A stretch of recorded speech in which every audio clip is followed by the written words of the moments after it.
let me show you your main Firefly, where we're going to find a couple things right off the back. So once we just tap on it, we're going to find here to the right 3 tanks. You're going to have your fresh water, which is your good feed water, gray, whatever goes down the sink, black, whatever goes down the toilet. Right next to it, you're going to have your heater tanks, or your tank heaters, which heat up the tanks on winter time. And your water pump. If it goes blue, it means it's running.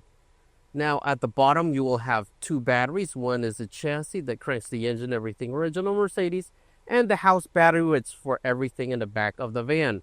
Make sure that one doesn't go below 12 volts. If it does, just plug it in for 24 hours and you should be good to go.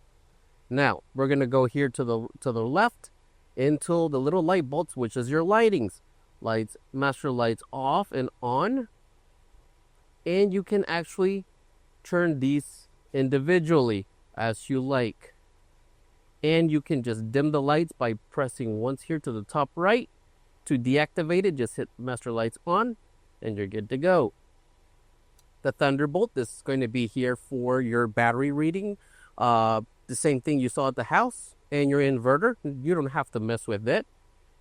Down here at the thermostat, you're going to have your climate control, which you're going to select manually, cool or heat. Or you can just hit auto and it will try to, get to the temperature that you have set up.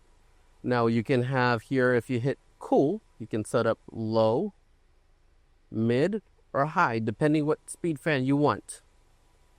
And you're going to have down here your settings if you need to change anything on the Firefly to your liking.